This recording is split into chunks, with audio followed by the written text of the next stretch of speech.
NPR, or National Public Radio, receives $90 million of federal tax money each year.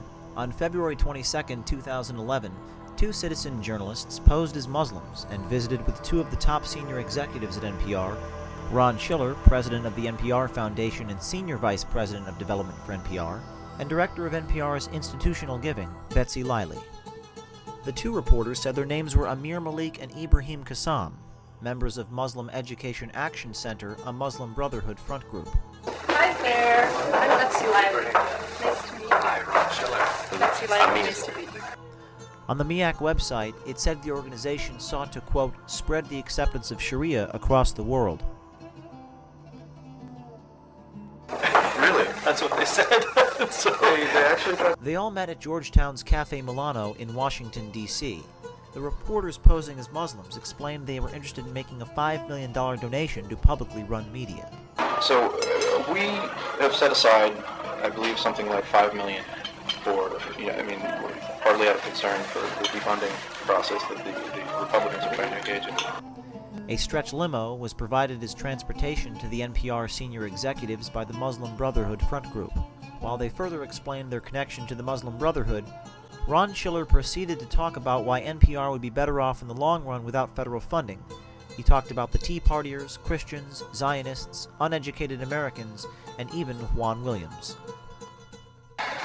So, you asked about our organization, and we contribute to a number of Muslim schools, Orthodox Muslim schools across the U.S., and more recently we contributed to some universities. And, so our organization was originally founded by a few members of the Muslim Brotherhood in America, actually. But I think it's, I think what we all believe is that if we don't have Muslim voices in our schools, on the air, it's the same thing that we faced, as a nation where we didn't have female voices. The current Republican Party, particularly the Tea Party, is fanatically involved in people's personal lives and very fundamental Christian, and I wouldn't even call it Christian. It's this weird evangelical kind of move. The current Republican Party is not really the Republican Party. It's been hijacked by this group that is the radical, racist, Islamophobic, tea party people. And not just Islamophobic, but really xenophobic. Basically they believe in sort of white, middle America, gun-toting. It's pretty scary. They're seriously based. We've seen, certainly how the Muslim Brotherhood, for example, has been portrayed, and I'm glad that NPR will give voice to people, and PBS as well.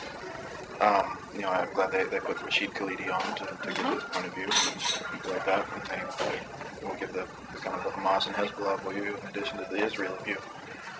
But I'll talk personally as opposed to wearing my NPR hat.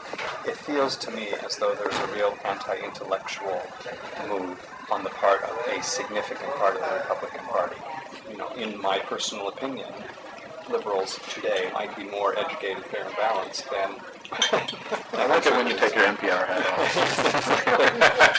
Why they are able to look at a situation like what is going on in Egypt and say, oh, the Muslim Brotherhood, they are causing this and they are causing that. But what is your opinion of that whole situation that is going on in Egypt? Well, to me, this is representative of the thing that I guess I am most disturbed by and disappointed by in this country, which is that the educated so-called elite in this country is too small a percentage of the population, so that you have this very large uneducated part of the population that carries these ideas. It's much more about anti-intellectualism than it is about political, right? Because a university also, by definition, is considered in this country to be liberal, even though it's not at all liberal. It's liberal because it's intellectual pursuit of knowledge, and that is traditionally something that Democrats have funded and Republicans have not funded. So, particularly Republicans play off of the belief among the general population that most of our funding comes from the government. Very little of our funding comes from the government, but they act as though all of it comes from the government. It's about 10% of the total station economy. Total station economy is about $800 million a year, and about $90 million comes from the federal government. It's a complicated thing, being both a news organization and having, having the federal funding.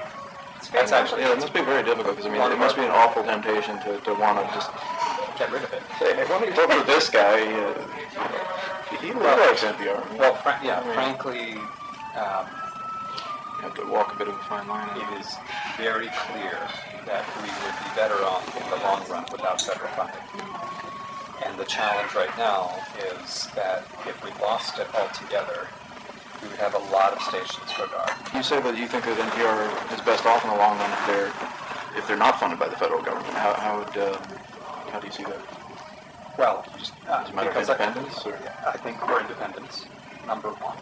Number two is our job would be a lot easier if people weren't confused about, because we get federal funding, a lot of Americans, a lot of philanthropists actually think we get most of our money from the federal government, even though NPR, as you know, gets 1% and the station economy as a whole gets 10%. It's confidence in your heart that with all the donors that are available, if they should, forgive me, if they should pull the funding right now, that you would survive. Yes. Still. Okay. NPR would definitely survive, and most of the stations would survive.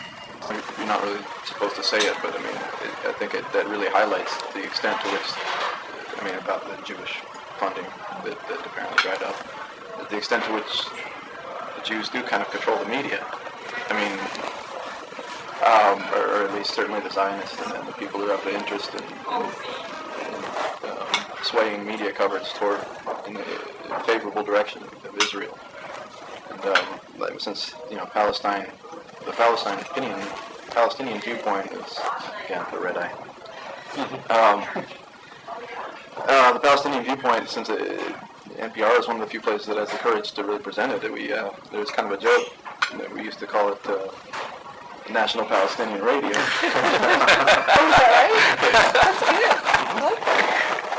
I'm not too upset about maybe a little bit less Jewish influence of Jewish money in NPR, but Zionist coverage is quite substantial elsewhere. So. But I don't actually find it at NPR.